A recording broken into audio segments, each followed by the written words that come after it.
내 며느리는 내가 아들에게 준 선물을 집어들고는 말했다. 싸구려 쓰레기. 그러고는 설날 전날 밤에 식탁 앞에서 그것을 바닥에 내던졌다. 며느리의 엄마는 낄낄거리며 경멸 어린 눈으로 나를 쳐다보았다. 나는 한마디도 하지 않았다. 그저 조용히 내 투자를 모두 회수했고 제네시스를 견인 조치했으며 아들에게 말했다. 이제부터는 내 힘으로 살아. 그 순간 며느리의 얼굴은 새하얗게 질렸다. 설날 전날 밤 10시가 다 되어가던 때였다. 서울에 있는 내 집은 맛깔스러운 갈비찜과 고소한 참기름 냄새가 진동했다. 내가 사흘 밤낮으로 직접 꾸민 식탁에는 22명의 가족과 친지들이 앉아 있었다. 금빛 조명, 어머니에게 물려받은 자수가 놓인 식탁, 그 모든 노력과 내 마음속에 여전히 남아있던 순진한 희망의 한가운데서 내 며느리는 할아버지의 시계를 집어들었다. 우리 집안에서 4대째 내려온 그 회중 시계를 그녀는 마치 빈 휴지 조각인 양바닥에 내던졌다. 어머님, 진심이세요? 낡고 긁힌 시계라니요? 유라가 파란색 벨벳 상자를 마치 더러운 것을 만지듯 두 손가락으로 집어들며 말했다. 그녀의 목소리는 공기를 갈랐다. 대화가 멎었다. 누군가 숟가락을 떨어뜨렸다. 싸구려 쓰레기. 그 두 단어는 그녀의 입에서 너무나 자연스럽게 흘러나와 나는 그녀가 무슨 말을 했는지 이해하는데 몇 초가 걸렸다. 그 다음은 행동이었다. 그녀는 시계를 집어들어 모두가 볼 수 있도록 높이 쳐들었다가 그대로 떨어뜨렸다. 둔탁하고 모든 것을 끝장내는 소리가 났다. 나는 아들을 쳐다보았다. 민주는 아내 옆에서 접시에 시선을 고정한 채 앉아 있었다. 하지만 나한테서는 단 1원도 더 받지 못할 거야. 나는 내 동생 옆에 앉아 있던 내 변호사, 최 변호사에게 다가갔다. 그의 어깨를 가볍게 두드렸다. 최 변호사님, 내일 오전에 시간 괜찮으세요? 그는 즉시 상황을 파악하고 고개를 끄덕였다. 유언장을 좀 수정해야겠어요. 유라의 얼굴에서 핏기가 완전히 사라졌다. 그리고 그 완벽한 침묵의 순간 나는 내 인생 최고의 결정을 내렸다는 것을 알았다. 피가 머리로 쏠리는 것이 느껴졌다. 식탁에 앉은 모든 눈이 나의 반응을 기다리며 나를 지켜보는 동안 공기는 무겁게 가라앉았다. 내 동생 수진이 벌떡 일어섰다. 이게 무슨 경우야? 형부 가족사를. 앉아, 이모. 유라가 차갑게 말을 끊었다. 상관없는 일에 끼어들지 마세요. 뒤이은 침묵은 어떤 고함보다도 끔찍했다. 나는 천천히 무릎을 꿇었다. 바닥에서 시계를 집어들었다. 유리가 산산조각 나 있었다. 문자판은 멀쩡했지만 먼지가 가득했다. 무릎 이냅킨으로 시계를 닦아 드레스 주머니에 넣었다. 그리고 일어섰다. 떨지도 울지도 않았다. 내 안에 무언가도 부서졌지만 다른 방식으로, 그리고 완전히. 의자 등받이에 걸어둔 가방에서 휴대폰을 꺼냈다. 모두가 나를 쳐다봤다. 유라는 의기양양하게 웃고 있었다. 민주는 여전히 고개를 들지 않았다. 나는 첫 번째 번호를 눌렀다. 김 부장님, 안녕하십니까? 나는 조용한 목소리로 말했다. 설 연휴에 죄송합니다. 차량 한 대를 회수해야겠습니다. 제네시스 G80, 차량 번호 34-5-9237입니다. 오늘 밤에요. 네, 지금 당장요. 유라의 미소가 사라지기 시작했다. 나는 두 번째 번호를 눌렀다. 박 과장, 나 김수연이야. 그래, 자네도 새해 복 많이 받게. 지금 당장 박민준 이름으로 된 모든 회사 계정에서 즉시 제외해줘. 아니, 실수 아니야. 지금 바로 처리해. 유라가 일어섰다. 잠깐만요. 지금 뭐 하시는 거예요? 나는 대답하지 않았다. 세 번째 번호를 눌렀다. 카드사 고객센터였다. 안녕하십니까. 제 이름으로 발급된 가족카드 2장. 끝자리 4156과 8923을 해지하고 싶습니다. 네, 확실합니다. 엄마? 마침내 민준이 입을 열었다. 너무하세요. 나는 그를 쳐다보았다. 정말로 그를 쳐다보았고 내 앞에 있는 남자가 누군지 알아볼 수 없었다. 내게는 38초의 시간이 있었어. 내가 말했다. 내 아내가 내 증조할아버지, 내 할아버지, 내가 아는 모든 것을 가르쳐 주신 분의 기억을 짓밟는 동안 38초의 시간이. 그런데 넌 아무 말도 하지 않았지. 내 목소리는 높아지지 않았다. 그럴 필요가 없었다. 유라야, 민준아, 나는 둘을 번갈아 보았다. 이제부터 너희는 독립이다. 유라가 신경질적인 웃음을 터뜨렸다. 그게 무슨 뜻이에요? 저희를 쫓아내시게요? 여기는 어머님 집이기도 하지만 저희 집이기도 하잖아요. 원하는 만큼 머물러도 좋아. 내가 대답했다. 우리 집안에서 4대째 내려온 그 회중시계를 그녀는 마치 빈 휴지 조각인 양바닥에 내던졌다. 어머님, 진심이세요? 낡고 긋긴 시계라니요? 유라가 파란색 벨벳 상자를 마치 더러운 것을 만지듯 두 손가락으로 집어들며 말했다. 그녀의 목소리는 공기를 갈랐다. 대화가 멎었다. 누군가 숟가락을 떨어뜨렸다. 하지만 이 상황에 이르게 된 과정을 이해하려면, 왜 그 시계가 나의 마지막 선이었는지를 이해하려면 처음부터 모든 이야기를 해야만 한다.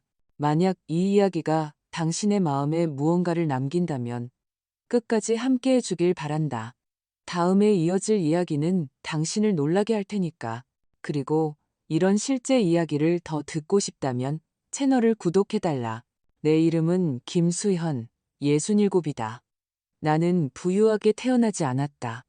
쉽게 물려받은 것은 아무것도 없다. 내 통장에 있는 돈 한 푼 한 푼에는 갈라진 내 손과 지새운 밤들의 무게가 실려 있다.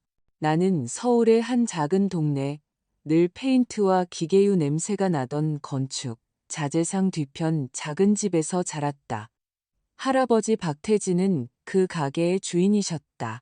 커다란 손과 과묵한 성품을 지닌 분으로 조언보다는 행동으로 더 많은 것을 가르쳐 주셨다.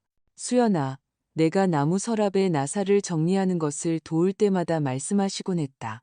정직한 노동이 하루아침에 부자로 만들어주진 않지만 쉬운 돈으로는 절대 살 수 없는 걸 준단다. 바로 품이지.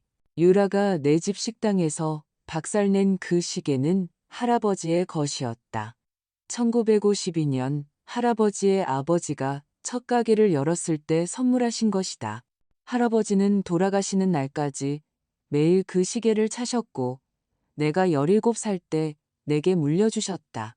넌 숫자에 밝으니 이해야. 할아버지는 임종의 자리에서 말씀하셨다. 내가 없으면 이 사업을 잘 돌봐다오. 나는 그렇게 했다. 23살에 박상철과 결혼했다. 그는 좋은 사람이었다. 성실하고 수줍음이 많았지만 한결같았다. 우리는 함께 건축 자재상을 맡아 18년 동안 견실한, 화려하진 않지만 충분한 무언가를 일구어냈다. 우리에겐 아들 민준이, 내 유일한 아이가 있었다. 민준이 14살 때 남편은 세상을 떠났다. 화요일 오후 시멘트 포대를 내리다 갑작스러운 심장마비였다. 병원에 도착하지도 못했다. 나는 10대 아들과 빚더미에 앉은 가게, 그리고 결코 메워지지 않을 것 같던 가슴의 구멍과 함께 홀로 남겨졌다. 싸구려 쓰레기. 그 두 단어는 그녀의 입에서 너무나 자연스럽게 흘러나와 나는 그녀가 무슨 말을 했는지 이해하는데 몇 초가 걸렸다. 그 다음은 행동이었다. 그녀는 시계를 집어들어 모두가 볼 수 있도록 높이 쳐들었다가 그대로 떨어뜨렸다. 둔탁하고 모든 것을 끝장내는 소리가 났다. 나는 아들을 쳐다보았다. 민주는 아내 옆에서 접시에 시선을 고정한 채 앉아 있었다. 싸구려 쓰레기. 그 두 단어는 그녀의 입에서 너무나 자연스럽게 흘러나와 나는 그녀가 무슨 말을 했는지 이해하는데 몇 초가 걸렸다. 그 다음은 행동이었다. 그녀는 시계를 집어들어 모두가 볼 수 있도록 높이 쳐들었다가 그대로 떨어뜨렸다. 둔탁하고 모든 것을 끝장내는 소리가 났다. 나는 아들을 쳐다보았다. 민주는 아내 옆에서 접시에 시선을 고정한 채 앉아 있었다. 한유라는 4년 전 코엑스에서 열린 건축 자재 박람회에서 우리 삶에 등장했다. 민주는 33, 그녀는 29이었다. 키가 크고 날씬하며 짙은 생머리를 가졌고 늘 비싼 옷과 완벽한 매니큐어, 그리고 연습된 미소를 짓고 있었다. 그녀는 자신을 가족 기업 브랜드 컨설턴트라고 소개했다.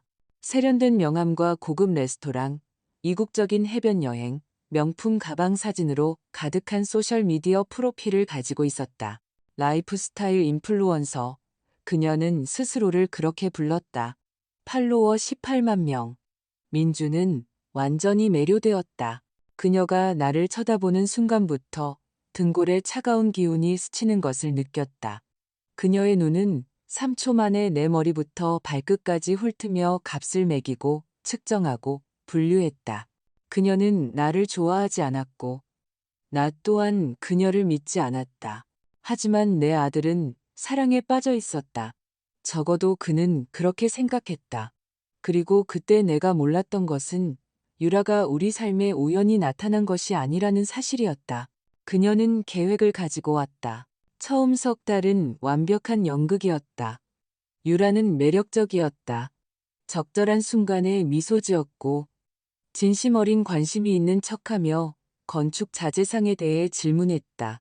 어머님, 지금 생각하면 순전한 연기였음을 알지만 존경심이 묻어나는 어조로 나를 불렀다. 아드님이 어머님에 대해 정말 좋은 말씀을 많이 하세요. 거실에서 함께 커피를 마실 때 그녀가 말했다. 이루신 모든 것에 대해 정말 자랑스러우시겠어요? 나는 바보같이 마음이 누그러졌다. 민준이는 주말마다 그녀를 집에 데려왔다. 우리는 함께 저녁을 먹었다. 그녀는 내 음식을 칭찬했지만 나는 그녀가 거의 입에도 대지 않는 것을 눈치챘다. 늘 유행하는 다이어트를 하고 있었고 늘 핑계가 있었다. 하지만 석연치 않은 점들이 있었다. 어느 날 오후 민준이는 유라가 서울에서 가장 비싼 동네 중 하나인 청담동의 오피스텔에 산다고 무심코 말했다. 월세가 500만 원이라고 했다. 다음 날 나는 유라를 점심에 초대했다. 단둘이서 내 가족에 대해 얘기해 주렴. 가게 근처의 정갈한 한정식 집에서 점심을 먹으며 내가 말했다. 그녀의 얼굴이 순간 굳었다가 미소를 되찾았다. 저희 엄마는 부산에 사세요. 어머님처럼 미망인이시고요. 아버지는 6년 전에 돌아가셨어요. 무슨 일을 하시니? 은퇴하셨어요. 연금으로 생활하시고요. 형제는? 아니요, 외동딸이에요. 대학에서는 뭘 전공했니? 또 한 번의 미세한 멈춤. 서울대학교에서 커뮤니케이션을 전공했어요. 모든 것이 그럴듯하게 들렸지만 그녀가 대답하는 방식에는 무언가 외운 대본을 읊는 듯한 느낌이 있었다. 유라야, 내가 최대한 다정한 척하며 말했다. 민준이가 너 때문에 아주 들떠 있는 거 알아. 나도 그저 내 아들이 행복하기만을 바랄 뿐이야. 그녀는 입은 웃고 있었지만 눈은 웃지 않는 그 눈으로 고개를 끄덕였다. 하지만 네가 알아줬으면 하는 게 있어. 그리고 이 호텔 사진들은 장담하는데 하루짜리 방문이거나 무료 체험일 거예요. 이런 걸로는 그 애가 말하는 만큼 돈을 벌 수 없어요. 그날 밤 나는 잠을 이룰 수 없었다. 처음 석 달은 완벽한 연극이었다. 유라는 매력적이었다. 적절한 순간에 미소 지었고 진심 어린 관심이 있는 척하며 건축 자재상에 대해 질문했다. 어머님, 지금 생각하면 순전한 연기였음을 알지만 존경심이 묻어나는 어조로 나를 불렀다. 아드님이 어머님에 대해 정말 좋은 말씀을 많이 하세요.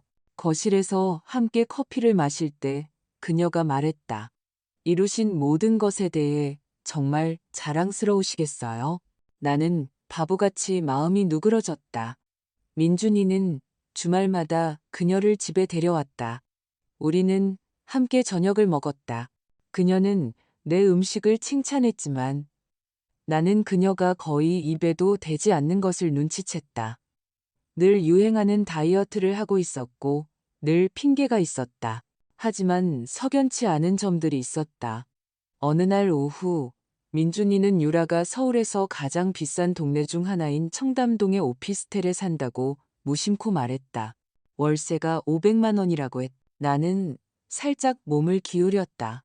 내 아들은 내 전부고 나는 그의 미래를 위해 평생을 바쳤어. 그래서 그의 곁에 있는 사람이 그가 가진 것 때문이 아니라 그 사람 자체를 사랑하는지 확인해야만 해. 그녀의 표정이 순간 변했다.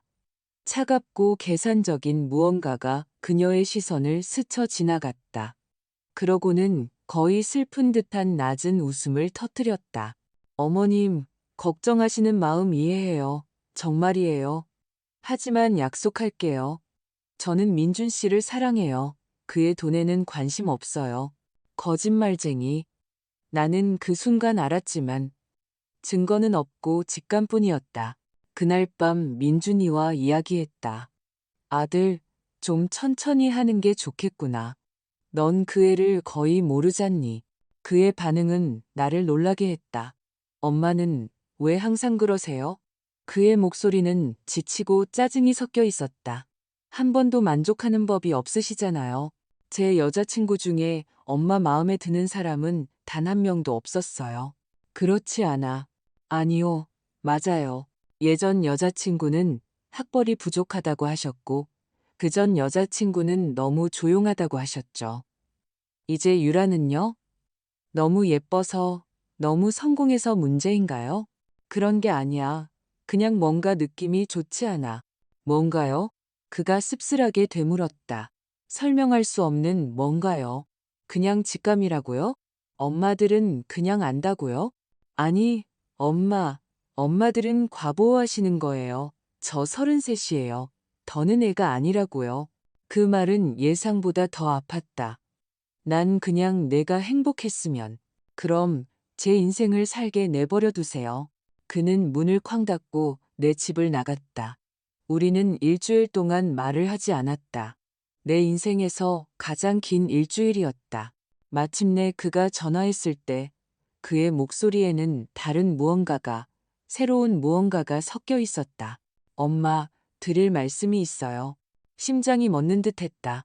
유라한테 청혼했어요. 그리고 승낙받았고요. 세상이 내 발밑에서 기울어졌다. 언제? 어젯밤에요. 엄마가 가장 먼저 아셨으면 했어요. 나는 소리쳐야 했다. 기다리라고 애원해야 했다. 하지만 그의 목소리는 너무나 행복하고 들떠 있었다. 축하한다, 아들. 나는 겨우 중얼거렸다. 그 애가 널 행복하게 한다면 나도 행복하단다. 또 다른 거짓말. 하지만 이번에는 사랑으로 한 거짓말이었다. 그날 밤 텅 빈 부엌에 앉아 나는 할아버지의 시계를 손에 쥐었다. 어떻게 해야 할지 모르겠어요. 허공에 속삭였다. 아들을 잃지 않으면서 지키는 법을 모르겠어요. 하지만 이미 너무 늦었다. 유라는 첫 번째 전투에서 이겼고 나는 우리가 전쟁 중이라는 사실조차 몰랐다. 왜냐하면 그 후에 일어난 일들은 내 최악의 의심조차 아무것도 아니었음을 가르쳐 주었기 때문이다. 결혼식은 6개월 후로 잡혔다. 유라는 그 6개월을 완벽한 신부로 변신하는 데 사용했다. 그녀는 민준이와 함께 찍은 사진을 달콤한 글귀와 함께 올렸다. 내 삶의 사랑, 나의 영원한 미래. 모든 사진은 밀리미터 단위까지 완벽하게 보정되었다. 그녀의 팔로워들은 열광했다.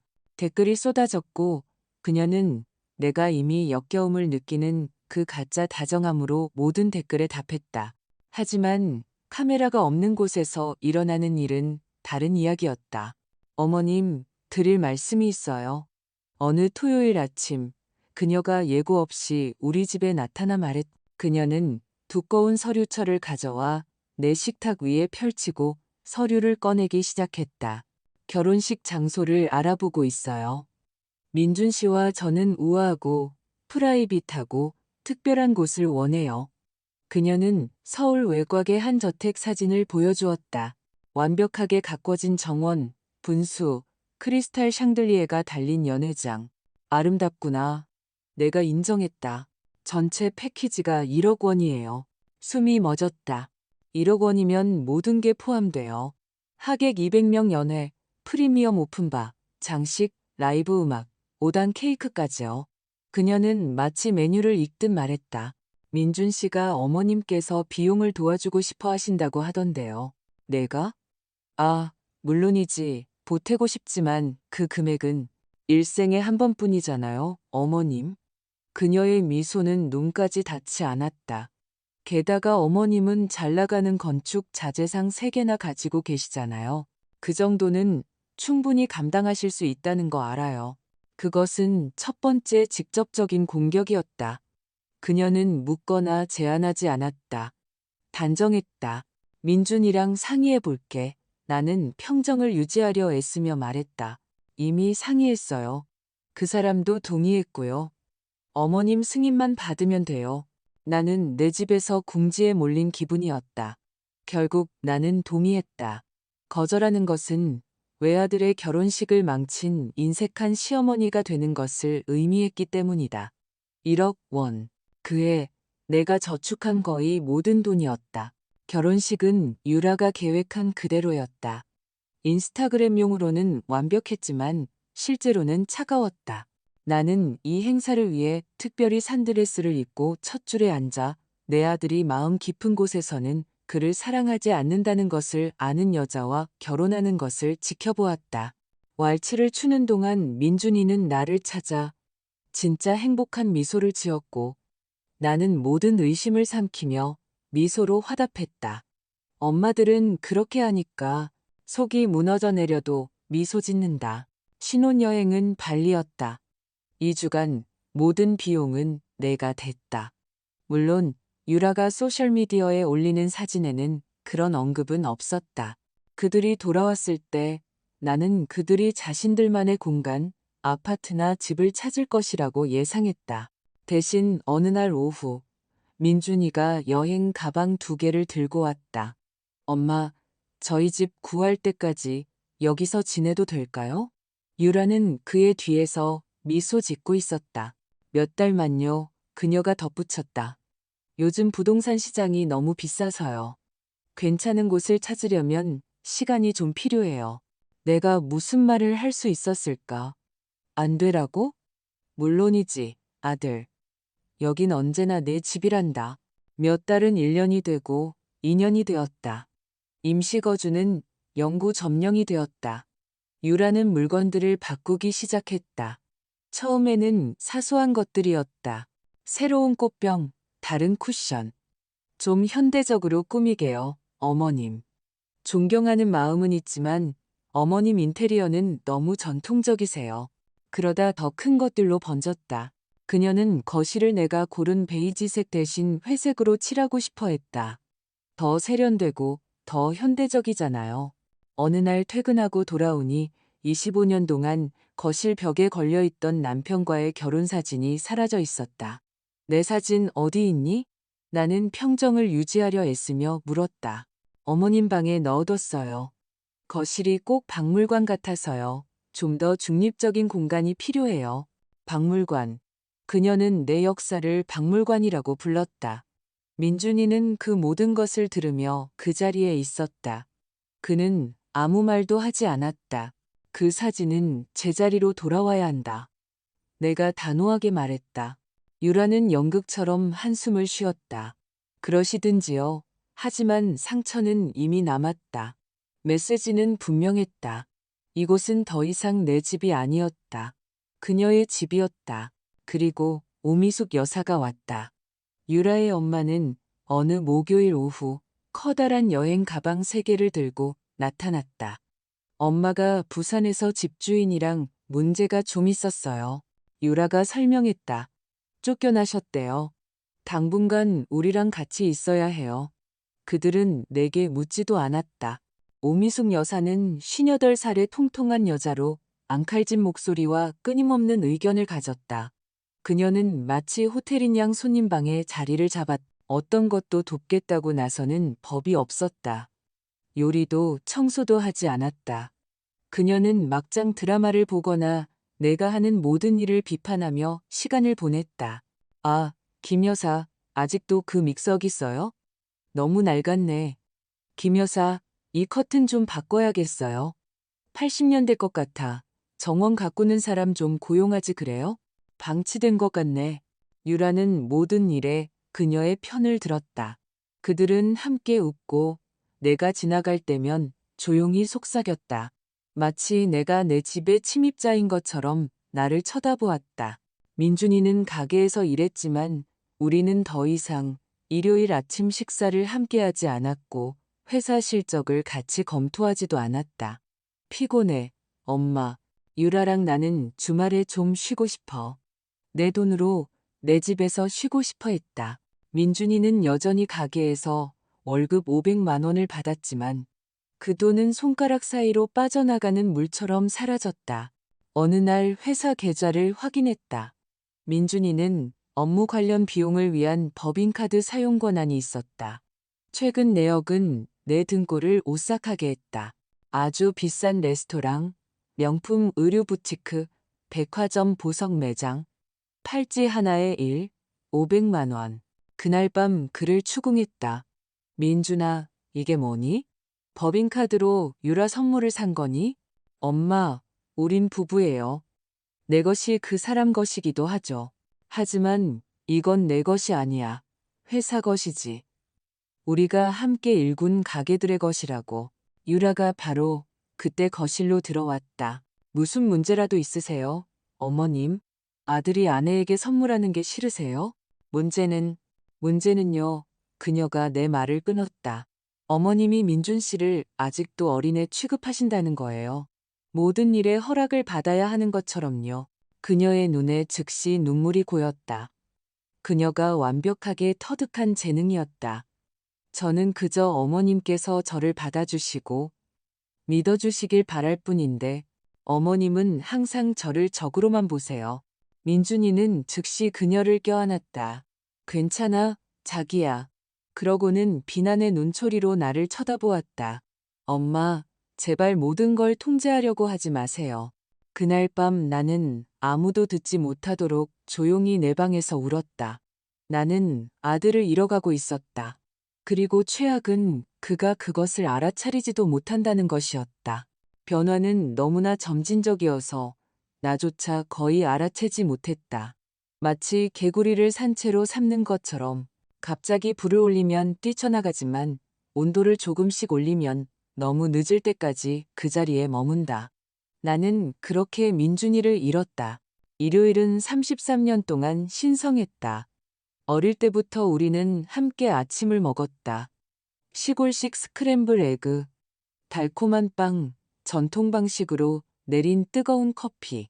우리는 모든 것에 대해 이야기했다. 삶, 사업, 그의 꿈. 하지만 결혼 후 그 일요일들은 취소되기 시작했다.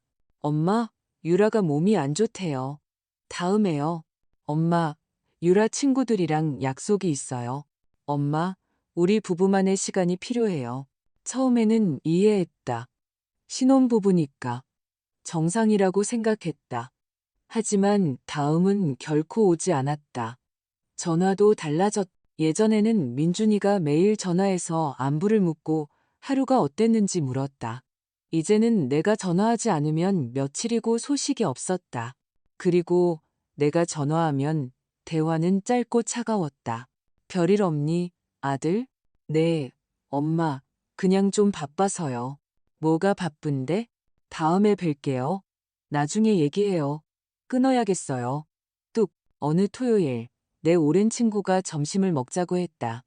우리는 시내의 한 레스토랑에 갔고 음식을 기다리는 동안 그녀가 내 손 위에 자기 손을 얹었다. 수연아, 너랑 민준이 사이에 무슨 일 있니? 왜 물어봐? 지난주에 마트에서 민준이랑 유라, 그리고 그 엄마를 봤어. 인사를 건넸지. 민준이는 날 거의 쳐다보지도 않더라. 그리고 내가 내 이름을 언급하니까 유라가 바로 화제를 돌리더라. 목에 무언가 걸린 듯 했다. 아마 많이 바쁜가 봐. 아니야, 수연아. 이건 다른 문제야? 뭔가 잘못됐어. 그날 밤 나는 전에는 한 번도 해본 적 없는 일을 하기로 결심했다. 유라의 소셜미디어를 샅샅이 뒤졌다. 새로운 사진들이 있었다.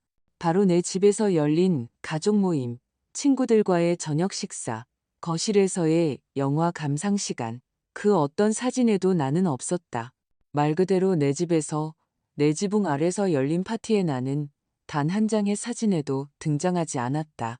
나는 계속해서 확인했다. 가족이라는 제목의 앨범 전체를 발견했다. 민준이와 함께 있는 유라, 오미숙 여사와 함께 있는 유라, 내가 알지도 못하는 사촌들과 함께 있는 유라, 그들의 친구들과 함께 있는 유라. 내 사진은 단 한 장도 없었다. 마치 내가 존재하지 않는 것 같았다. 나는 유라가 없는 곳에서 민준이와 단둘이 이야기하기로 결심했다. 어느 날 오후 수원에 있는 가게 앞에서 그를 기다렸다. 그가 나와서 나를 보았을 때 그의 표정은 기쁨이 아니었다. 짜증이었다. 엄마, 여긴 어쩐 일이세요? 너랑 단둘이 얘기 좀 해야겠다. 그가 한숨을 쉬었다. 좋아요. 하지만 빨리요. 유라 데리러 가야 하거든요. 우리는 근처 카페로 갔다. 아무도 손대지 않은 커피 2잔을 주문했다. 민준아, 내가 널 잃어가고 있는 것 같아. 시작하지 마세요, 엄마. 제발 끝까지 들어줘. 내 목소리가 갈라졌다. 우린 더 이상 대화도 만남도 없어. 그리고 함께 있을 때면 네가 아주 멀리 있는 것 같아. 그건 엄마가 편하게 해주시지 않으니까요. 내가 뭘 어쨌는데? 엄마의 말투, 눈빛, 태도로 계속 유라를 불편하게 만들잖아요. 무슨 말투, 무슨 태도. 그 사람이 저한테 다 말해요. 엄마, 어떻게 자기를 지적하고 하는 일마다 비판하고 자기가 저한테 부족한 사람인 것처럼 느끼게 만드는지요. 나는 할 말을 잃었다. 그중 어느 것도 사실이 아니었기 때문이다. 민준아, 난 절대 엄마한테 힘든 거 알아요. 네, 알아요. 오랫동안 우리 둘뿐이었으니까요. 하지만 저도 이제 어른이에요. 저만의 가정이 생겼다고요. 그걸 존중해 주셨으면 좋겠어요. 너만의 가정? 나는 그 말이 칼날처럼 나를 베는 것을 느끼며 되물었다. 그럼 나는 누구니? 그런 뜻이 아니잖아요. 그럼 무슨 뜻인데? 그는 좌절하며 머리를 쓸어 넘겼다. 내가 더 이상 내 삶의 일부가 아니라는 뜻이니? 유라가 내 최우선 순위고 나는 그냥 같은 집에 살면서 공과금을 내고 네가 사치품에 돈을 쓰는 동안 회사를 유지하는 여자일 뿐이니? 지금 과장하시는 거예요. 과장이라고, 민준아? 나는 내 것이 아닌 지출에 1억 원이 넘는 돈을 썼어. 제네시스, 옷, 여행, 레스토랑, 보석. 유라가 자기가 내지도 않는 삶을 소셜미디어에 자랑하는 동안 나는 모든 걸 지불하고 있어. 그의 턱이 굳어졌다. 돈만의 문제가 아니잖아요, 엄마. 내 말이 맞아. 돈만의 문제가 아니지. 이건 존중의 문제야. 네가 가진 것에 감사하는 문제라고. 이건 내 휴대폰이 진동했다. 믿음직한 직원에게서 온 문자였다. 사장님, 유라 씨가 쇼핑에 회사 차를 사용하도록 허락하셨나요? 피가 끓는 것 같았다. 나는 민준이에게 문자를 보여주었다. 차량 사용 권한도 줬니? 제 아내잖아요. 뭐가 문제인데요? 그건 네가 마음대로 나눠줄 수 있는 게 아니야. 민준아, 회사 소유라고. 엄마는 정말 불가능하시네요. 그가 자리에서 일어났다. 엄마가 그런 식이시면 대화 못해요. 어떤 식인데?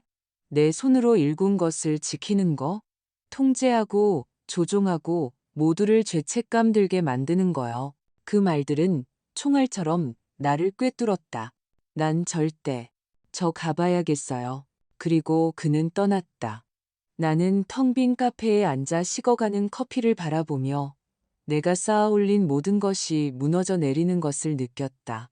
2주 후 나는 더 끔찍한 것을 발견했다. 조카가 스크린샷을 보내왔다. 친한 친구에게만 공개되는 유라의 인스타그램 스토리였다.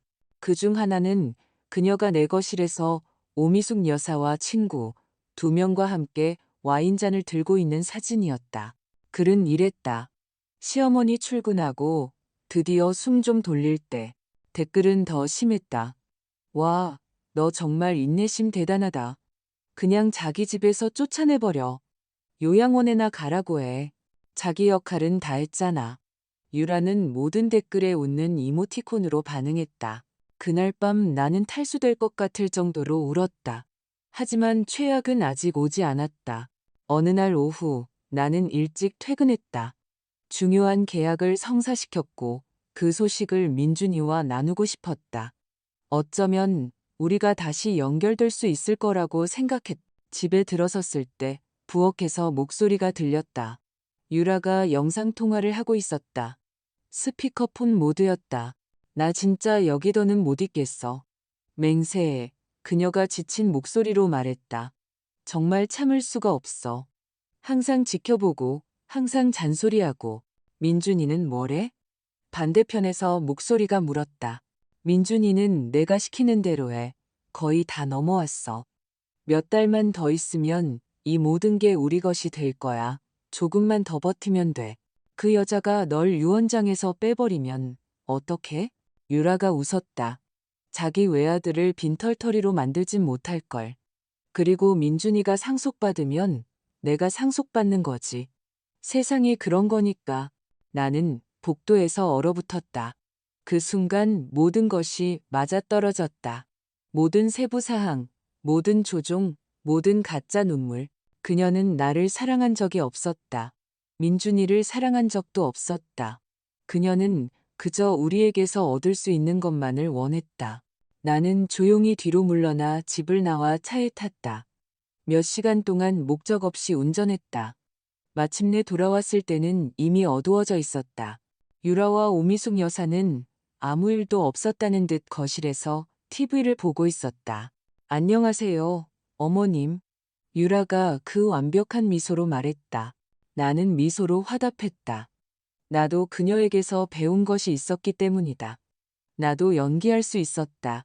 그리고 내 방으로 걸어가면서 내 머릿속에서 한 가지 생각이 형성되기 시작했다. 그녀가 연기할 수 있다면 나도 할 수 있다. 하지만 내 규칙은 완전히 다를 것이었다. 11월은 서울의 이례적인 추위와 함께 찾아왔다. 나는 계속 미소 지었고 친절했으며 유라가 생각하는 순진한 시어머니처럼 행동했다.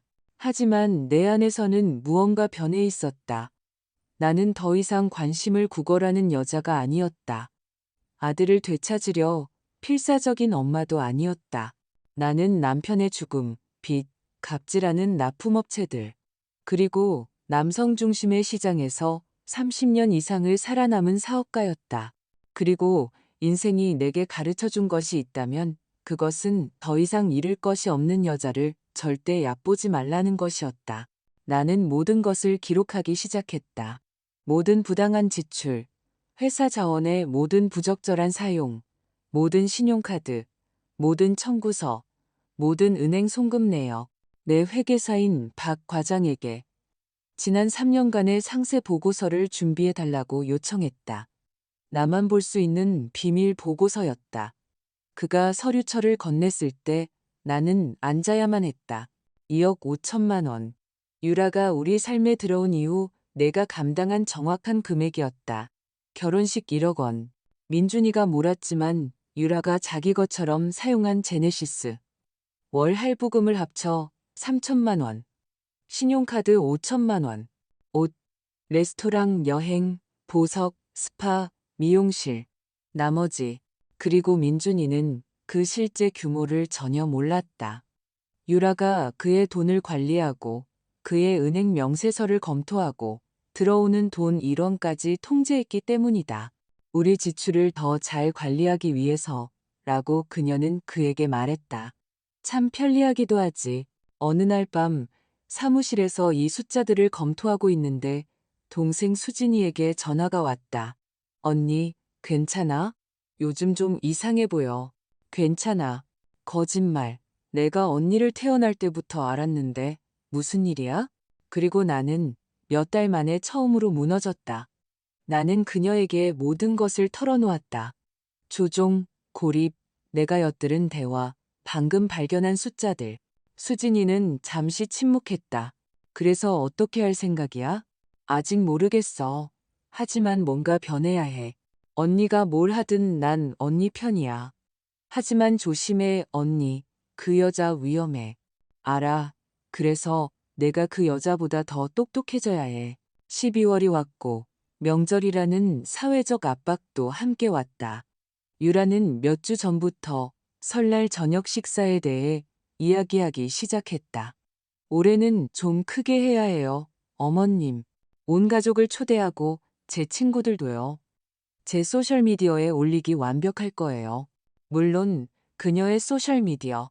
좋은 생각이다. 내가 차분하게 말했다. 내가 모든 걸 준비할게. 그녀의 놀람은 역력했다. 저항을 예상했던 것이다. 정말요? 물론이지. 너를 위한 내 설 선물이라고 생각해. 다음 며칠 동안 나는 계획에 몰두했다. 출장 뷔페를 예약했고 집안을 명절 분위기로 화려하게 장식했다. 그 저녁 식사에 700만 원을 썼다. 유라는 비판적인 눈으로 모든 것을 감독했다. 이 꽃들은 너무 단순해요.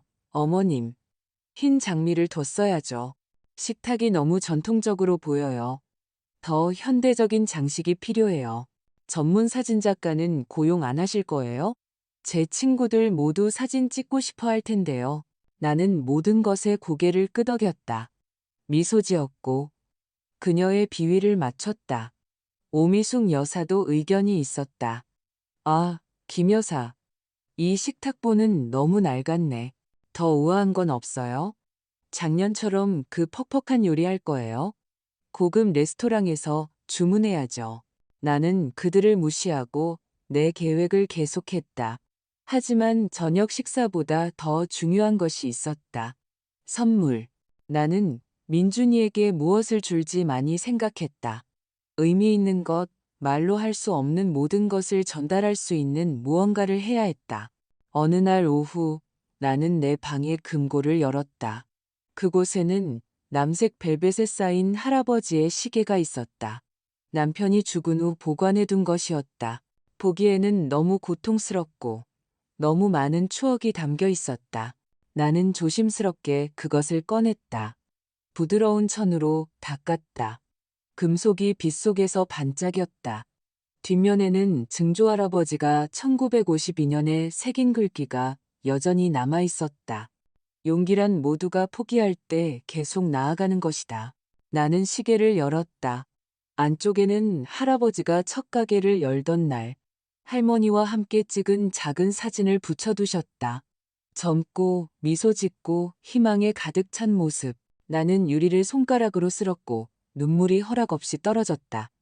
이 시계는 사대에 걸친 정직한 노동, 이른 아침, 희생, 품위를 목격했다.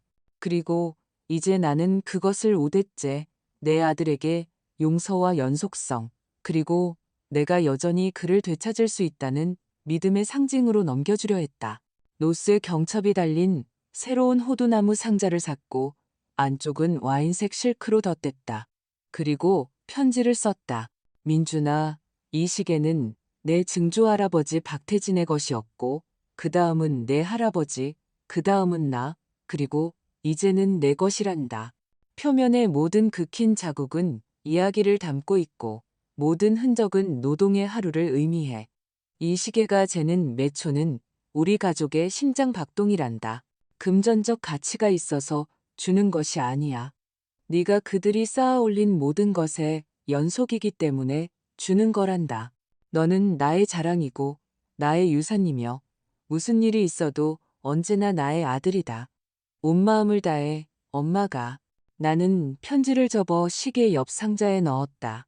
12월 23일 밤. 나는 잠을 이룰 수 없었다. 가슴 속 무언가가 잘못될 것이라고 말하고 있었다. 예감, 전조. 나는 새벽 3시에 일어나 조용히 집안을 걸었다. 모든 것이 준비되어 있었다. 식탁은 차려졌고 불은 켜졌으며 선물들이 한쪽에 놓여 있었다. 나는 여전히 복도에 걸려있는 가족 사진 앞에 멈춰 섰다. 민준이는 12살이었고 남편은 내 허리를 감싸고 있었다. 우리 셋은 모두 미소 짓고 있었다. 힘을 주세요. 나는 속삭였다. 내일 모든 것이 바뀔 것 같으니까요. 내가 얼마나 옳았는지 그때는 몰랐다. 설날 전날 아침은 춥고 흐렸다. 유라는 딱 붙는 빨간 드레스에 하이힐을 신고 완벽한 화장을 한 채 아침 식사를 하러 내려왔다. 오늘 밤은 끝내줄 거야. 그녀가 화려한 장식 앞에서 셀카를 찍으며 말했다. 느낌이 와. 그녀 뒤로 오미숙 여사가 휴대폰을 보며 웃으며 나타났다. 민준이가 마지막으로 내려왔다. 그는 피곤해 보였다. 눈 밑에는 그늘이 져 있었다. 좋은 아침, 엄마. 좋은 아침, 아들. 나는 그를 안아주고 싶었다. 하고 싶은 말이 너무 많았지만 그저 미소 지었다. 오늘 밤 준비됐니? 그는 힘없이 고개를 끄덕였다. 그리고 내가 그들 셋이 거실에서 웃는 모습을 지켜보는 동안 언제나처럼 그들과 동떨어진 채 나는 시계가 든 상자를 손에 쥐고 있었다. 몇 시간 후, 이 금속과 추억의 조각이 내 인생을 이전과 이후로 나눌 경계선이 될 줄은 그날 밤 내가 조용히 견뎌온 모든 것이 폭발하고 마침내 내가 나를 위해 일어서며 그렇게 했을 때 돌아갈 길이 없을 줄은 몰랐다. 손님들은 오후 5시부터 도착하기 시작했다. 내 동생 수진이가 가장 먼저였다. 남편과 조카들을 데리고 왔다. 그녀는 문에서 나를 꽉 안았다. 정말 괜찮겠어? 그녀가 내 귀에 속삭였다. 이제 돌이킬 수 없어. 내가 대답했다. 사촌들, 친구들, 가족의 가까운 지인들, 사업 동료들이 도착했다. 총 22명이 웃음과 포옹으로 내 집을 가득 채웠다. 유라는 물 만난 고기 같았다. 사진을 위해 포즈를 취하고 모든 손님을 평생의 친구인 양 껴안았다. 비록 몇몇은 거의 알지도 못했지만 그녀의 휴대폰은 알림으로 계속 진동했다. 실시간으로 다 올리고 있어. 그녀가 초대한 인플루언서 친구 중 한 명에게 말했다. 내 팔로워들이 이 장식에 열광하고 있어. 오미숙 여사는 와인잔을 들고 거실을 거닐며 모든 것에 대해 논평했다. 아, 그래도 꽤 예쁘게 됐네. 나라면 조명은 다르게 달았을 텐데. 더 현대적으로 말이야. 안 그래? 나는 심호흡을 하고 미소 지으며 음료를 날랐다. 오후 6시에 우리는 저녁 식사를 위해 자리에 앉았다. 식탁은 정말 아름다웠다. 하얀 도자기 접시, 은식기, 화려한 조명을 반사하는 크리스탈 잔들. 중앙에는 황금빛으로 잘 익어 김이 모락모락 나는 갈비찜이 있었다. 민준이는 내 오른쪽에, 유라는 그의 옆에, 오미숙 여사는 내 맞은편에 앉았다. 물론 그녀가 그 자리를 차지했다. 시작하기 전에 내가 잔을 들며 말했다. 와주신 모든 분께 감사드립니다. 가족은 우리가 가진 가장 중요한 것이고, 오늘 밤 우리는 그것을 축하합니다. 건배. 모두가 합창했다. 유라는 나를 쳐다봤다. 그녀의 표정에는 나를 평가하는 듯한 이상한 기운이 있었다. 저녁 식사는 정상적으로 진행되었다. 오가는 대화, 웃음, 배경으로 흐르는 명절 음악. 하지만 나는 거의 먹지 못했다. 속이 울렁거렸다. 무릎 이 내킨 아래로 손에 땀이 났다. 무슨 일이 일어날지 알았기 때문이다. 오후 9시 30분, 디저트가 끝난 후 유라가 숟가락으로 잔을 톡톡 쳤다. 선물 시간이에요. 그녀가 열광적으로 선언했다. 제가 먼저 시작할게요. 그녀는 일어나 선물들을 놓아둔 곳에서 금색 포장지로 싼 상자 몇 개를 꺼냈다. 이건 어머님 거예요. 그녀가 내게 하나를 건네며 말했다. 내가 열어보았다. 세상 최고의 시어머니라고 적힌 앞치마였다. 어색한 웃음이 터졌다. 수진이가 날카로운 눈으로 나를 쳐다봤다. 고맙다. 나는 그것을 옆에 치워두며 말했다. 유라는 계속해서 선물을 나눠주었다. 민준이에게는 이탈리아 가죽 지갑, 오미숙 여사에게는 비싼 향수, 친구들에게는 명품, 화장품, 모두 그녀가 벌지 않은 돈으로 산 것들이었다. 그러고 나서 내 차례가 되었다. 나는 모두를 위한 선물을 샀다. 캐시미어 스카프, 실크 넥타이, 좋은 와인, 단순하지만 우아한 보석.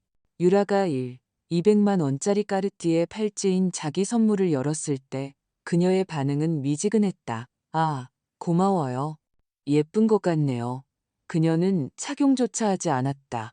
오미숙 여사는 100만 원짜리 스카프를 열어보고는 잠시 쳐다본 후 포장도 뜯지 않은 채 식탁 위에 놓아두었다. 참 성에 있네.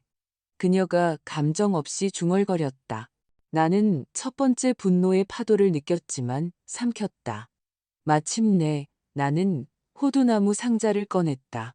내가 그것을 민준이 앞에 놓았을 때 방 전체가 조용해졌다. 이건 널 위한 거란다, 아들. 그는 조심스럽게 그것을 받았다. 그의 손가락이 광택나는 나무 위를 스쳤다. 엄마, 상자가 아름다워요. 열어보렴. 그는 천천히 그렇게 했다. 먼저 편지를 꺼내 조용히 읽었다. 나는 그의 눈이 촉촉해지는 것을 보았다. 그러고 나서 시계를 꺼냈다. 엄마, 그의 목소리가 갈라졌다. 이거 증조할아버지 시계 맞죠? 그분의 것이었고 내 할아버지와 내 아버지의 것이었지. 이제는 내 것이란다. 나는 그 역사를 설명했다. 그것을 찾던 모든 세대, 그것이 상징하는 모든 희생, 모든 이른 아침, 모든 어려운 결정. 이 시계는 우리 가게의 시작을 보았고 네 아버지가 자라는 것을 보았고 네가 태어나는 것을 보았단다. 네가 어디서 왔는지, 우리가 가진 모든 것이 노동과 품위로 세워졌다는 것을 기억하며 이 시계를 차길 바란다. 민준이는 두 손으로 시계를 들고 있었다. 눈물이 뺨을 타고 흘렀다. 엄마, 지금까지 받은 선물 중에 최고예요. 그는 나를 안기 위해 일어섰다. 그리고 그때 유라가 말했다. 나도 좀 봐도 될까? 민준이는 여전히 감동에 젖어 그녀에게 시계를 건넸다. 유라는 그것을 받아 이리저리 돌려보며 검토했다. 그녀가 미간을 찌푸렸다. 이거 롤렉스예요? 오메가? 아니, 내가 대답했다. 1952년산 론진이야. 이 모델은 더 이상 생산되지 않아. 그래서 얼마짜리인데요? 그 질문은 뺨을 맞은 것처럼 나를 때렸다. 얼마짜리인지는 중요하지 않아, 유라야. 이건, 글쎄요, 너무 낡아 보이고 여기저기 긁혔네요. 그녀는 모두가 볼 수 있도록 그것을 들어 올렸다. 내 말은 박물관에 두기에는 예쁘겠지만 설 선물로는 좀. 공기가 무겁게 가라앉았다. 무슨 소리 하는 거야? 민준이가 조용히 물었다. 유라가 어색한 웃음을 터뜨렸다. 오해하지 마, 자기야. 감성적인 가치가 있다는 건 알겠어. 하지만 진심으로? 그녀가 나를 똑바로 쳐다봤다. 진심이세요? 어머님? 낡고 극힌 시계요. 이게 주실 수 있는 최선이에요? 유라. 민준이가 경고했지만 그녀는 멈추지 않았다. 내 말은 어머님은 잘 나가는 가게 3개나 가지고 계시고 저한테 까르띠에 팔찌 사주실 돈도 있으시잖아요. 그런데 외아들한테는 싸구려 쓰레기를 주신다고요? 싸구려 쓰레기. 그 단어들이 그녀의 입에서 나와 독처럼 공중에 떠다녔다. 식탁에 앉은 모든 눈이 우리를 쳐다보는 것이 느껴졌다. 그 시계는 내 목소리가 떨렸다. 네가 평생 가져본 어떤 것보다 더 많은 역사를 담고 있어. 역사가 청구서를 내주진 않죠. 그녀가 차갑게 대꾸했다. 그리고 그녀는 그 짓을 했다. 빠르고 거의 연극적인 움직임으로 그녀는 시계를 놓아버렸다. 금속과 유리가 나무 바닥에 부딪히는 소리가 총성처럼 울려 퍼졌다. 완전한 침묵. 아무도 숨 쉬지 않았다. 나는 바닥에 떨어진 시계를 보았다. 유리는 산산조각 났고 문자판은 엎어져 있었다. 그리고 내 안에 무언가가 꺼져버렸다. 오미숙 여사가 다음으로 입을 열었다. 큰 소리로 조롱하는 웃음소리였다. 아, 김 여사, 항상 그렇게 유난을 떠시네. 아들한테 제대로 된 거, 정말 가치 있는 것 좀 사주시지 그러셨어요. 그녀는 손으로 입을 가렸지만 그녀의 눈은 만족감으로 춤추고 있었다. 수진이가 즉시 일어섰다. 이게 무슨 경우야? 당신들 대체 뭔데? 앉아, 이모. 유라가 그녀를 가로막았다. 이건 직계 가족 간의 문제예요. 상관없는 일에 끼어들지 마세요. 나는 민준이를 보았다. 내 아들, 내 유일한 아들. 그는 바닥에 떨어진 시계를 보고 있었다. 그의 손이 떨렸다. 그의 숨이 가빴다. 민준아, 내가 조용히 말했다. 무슨 말이든 해봐. 그는 고개를 들어 나를 보고 유라를 보았다. 입을 열었지만 아무 말도 나오지 않았다. 38초. 나는 마음속으로 세고 있었다. 그의 아내가 방금 그의 증조할아버지의 기억을 파괴하는 동안 38초의 침묵, 그리고 그는 정말 아무 말도 하지 않았다. 나는 내가 알지 못했던 평온함으로 의자에서 일어섰다. 몸을 굽혔다. 조심스럽게 바닥에서 시계를 집어들고 냅킨으로 닦아 드레스 주머니에 넣었다. 그러고 나서 휴대폰을 꺼냈다. 그리고 거기 22명의 증인 앞에서 나는 모든 것을 바꿀 전화들을 걸었다. 내 손가락은 휴대폰 잠금을 해제할 때 떨리지 않았다. 아드레날린이 액체의 불처럼 혈관을 타고 흘렀지만 내 정신은 맑고 수정처럼 투명했다. 지난 3년 중 그 어느 때보다 더 깨어 있었다. 나는 첫 번째 번호를 눌렀다. 내가 차를 산 제네시스 대리점의 김 부장이었다. 그는 두 번째 벨소리에 받았다. 김 부장님, 안녕하십니까? 김수연입니다. 아, 사모님, 웬일이십니까? 새해 복 많이 받으십시오. 부장님도요. 설 연휴에 죄송합니다만 차량 한 대를 회수해야겠습니다. 제네시스 G80, 2023년 모델, 차량 번호 34호 9237입니다. 반대편에서 침묵이 흘렀다. 회수라니요? 무슨 문제라도 있습니까? 제가 소유주입니다. 오늘 밤에 회수해 주십시오. 가능하다면 즉시요. 사모님, 오늘이 설 전날 밤입니다만 견인차 비용은 3배로 드리겠습니다. 하지만 1시간 내로 제 집에서 그 차량이 사라지길 바랍니다. 알겠습니다. 즉시 기사를 보내겠습니다. 유라는 미소를 멈췄다. 그녀의 얼굴이 창백해지기 시작했다. 잠깐만요. 지금 뭐 하시는 거예요? 나는 그녀에게 대답하지 않았다. 두 번째 번호를 눌렀다. 내 회계사 박 과장이었다. 그는 배경에 명절 음악이 흐르는 채로 받았다. 김 사장님, 괜찮으십니까? 박 과장, 지금 당장 시스템에 로그인해야겠네. 박민준 이름으로 된 모든 회사 계정에서 즉시 제외해줘. 모든 계정, 법인카드, 인터넷 뱅킹 접속 권한, 승인된 서명. 전부 다 지금 당장. 사장님, 저 지금 가족들과 있습니다만 급한 일이야. 부탁하네. 한숨 소리가 들리고 소음에서 멀어지는 발소리가 들렸다. 2분만 주십시오. 고맙네. 민준이가 마침내 반응했다. 엄마, 지금 뭐 하시는 거예요? 이건 너무하세요. 나는 그를 쳐다봤다. 그리고 그 순간 나는 내 아들을 보지 않았다. 낯선 사람을 보았다. 너무하다고?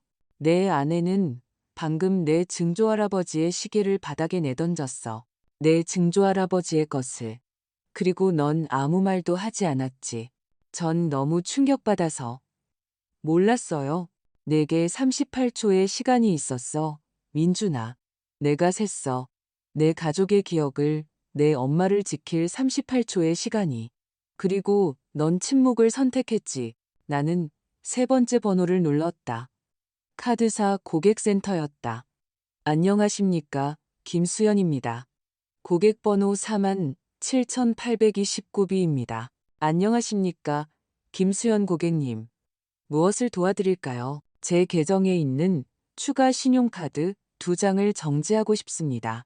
끝자리 456과 8,923입니다. 정지 말씀이십니까? 아니면 해지 말씀이십니까? 나는 유라의 눈을 똑바로 쳐다봤다. 해지요. 그렇게는 못해요. 유라가 자리에서 일어나며 소리쳤다. 민준 씨, 뭐라고 말 좀 해봐요. 뭐라도 해보라고요. 알겠습니다. 고객님. 즉시 카드 해지 처리하겠습니다. 더 필요하신 건 없으십니까? 없습니다. 감사합니다. 나는 전화를 끊었다. 식당에는 죽음과 같은 침묵이 흘렀다. 거실에서 흘러나오는 명절 음악만이 내가 방금 일으킨 지진을 모른 채 연주되고 있었다. 나는 내 변호사인 최 변호사에게 다가갔다. 그를 특별히 초대한 것은 그가 필요할 것임을 알았기 때문이다. 최 변호사는 무슨 일이 일어날지 완벽하게 이해하고 고개를 끄덕였다. 내일 오전 9시 제 사무실에서 뵙겠습니다. 알겠습니다. 유 원장을 수정해야겠습니다.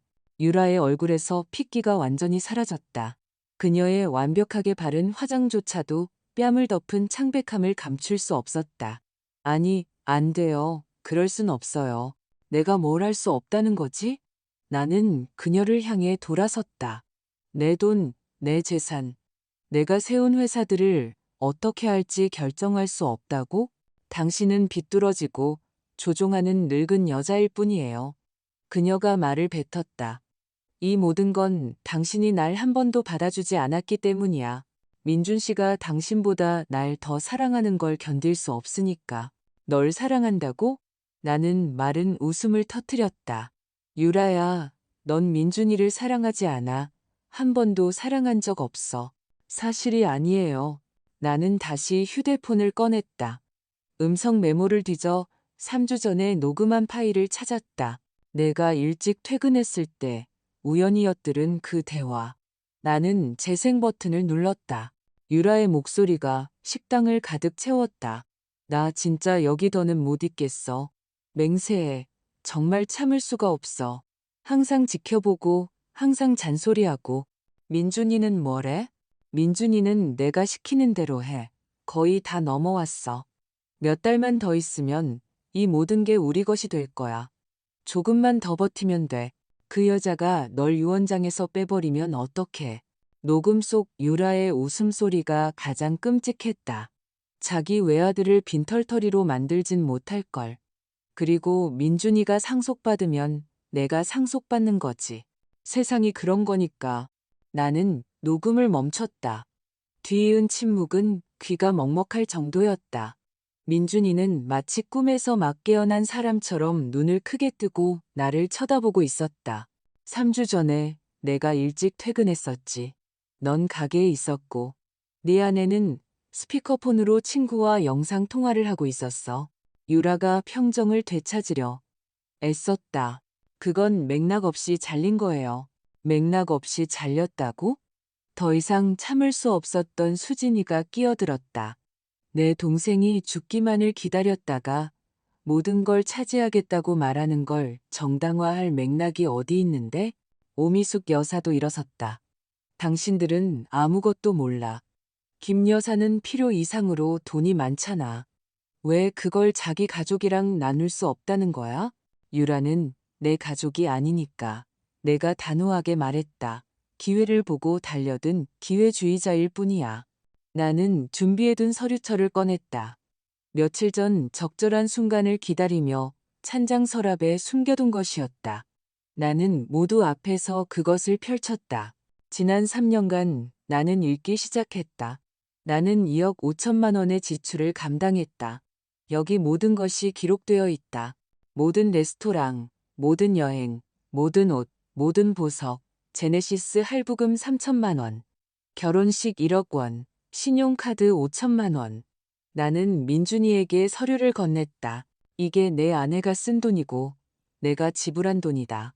그녀가 감당할 수도 없는 호화로운 삶을 소셜미디어에 자랑하는 동안 말이지. 민준이는 떨리는 손으로 종이들을 넘겼다. 그의 얼굴은 충격에서 불신으로 그리고 분노로 변해갔다. 유라, 이거 사실이야?